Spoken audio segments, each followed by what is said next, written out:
Good morning to all. This is V. Srinivas. I am from Srinivas Ramanujan Institute of Technology in Rotary Village in Anantapur. Today, my topic name is Concept of Sustainable Case Study, the Copenhagen Accord, Global Climate Agreements and Sustainable Goals. Let's dive into the topic. So, the Copenhagen Accord, a case study. Analyzing the intersection of Global Climate Agreement and Sustainable Development Goals (SDGs). So, we will explore the Copenhagen Accord's origins, its central role in climate policy architecture, and its lasting influence on international sustainable development efforts. First, the road to Copenhagen. Contest and challenges leading up to the 2009 COP15 summit.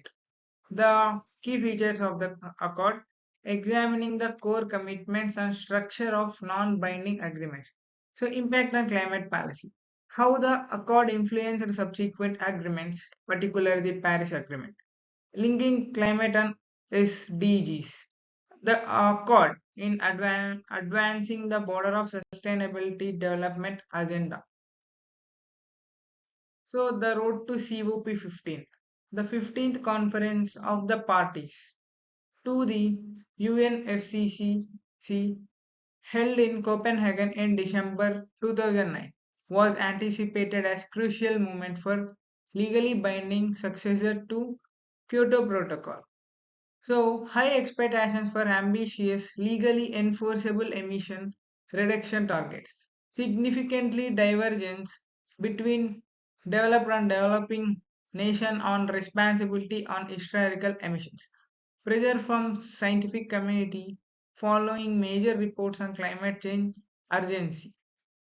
So, Kyoto Protocol contest, the first international treaty to set legally binding target for reducing greenhouse gas emissions.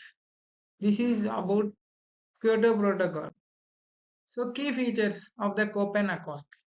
Despite being non-binding, the Accord introduced several elements that providently changes landscape of climate governance. So, second degree goal. What is second degree goal? Formally recognized the need to limit global temperature rise below 2 centigrade above pre-industrial levels. Climate finance commitment pledged to mobilize $100 billion annually by 2020 for developing countries for adaptation and migration effects. So, national pledges establishing the system for countries to submit their own volunteer emission reduction targets or actions.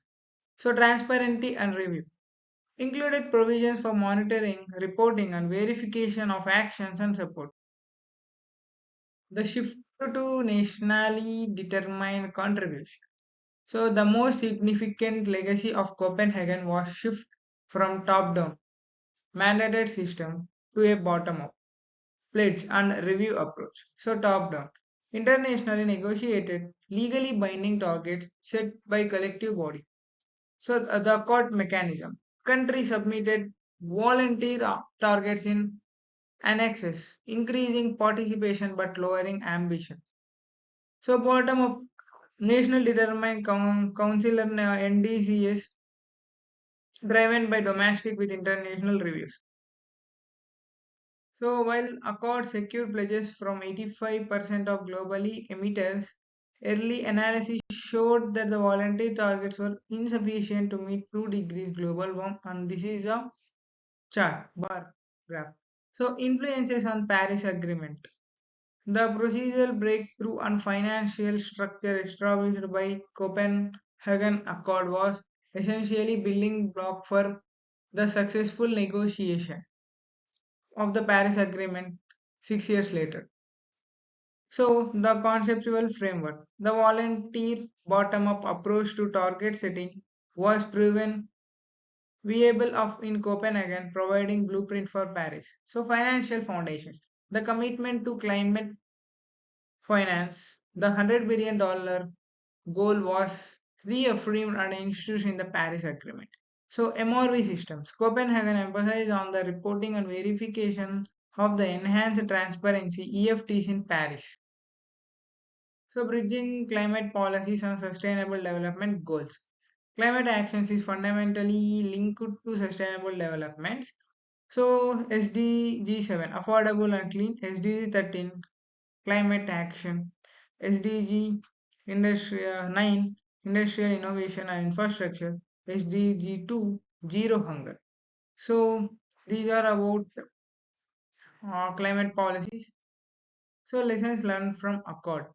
The non-binding nature of the accord disappointed many, yet its existence proved that complexity multi-stakeholder agreement was possible and served vital stepping down.